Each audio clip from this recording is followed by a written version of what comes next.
Ulam guys. Nalubat ako kaya hindi ko napakita kung paano excuse me. Yan.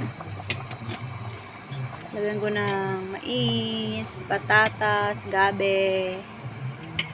Yan. Halo-halo na siya. Tapos lalagyan natin ng malunggay. Yan, malambot na yan eh. Yan, lagyan ko ng malunggay. Lagang buto-buto.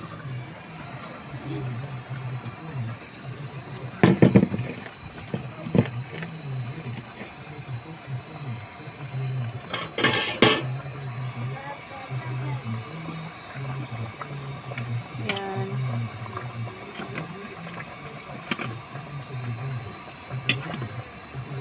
Sarap umigop ng sabaw ngayon kasi hangin.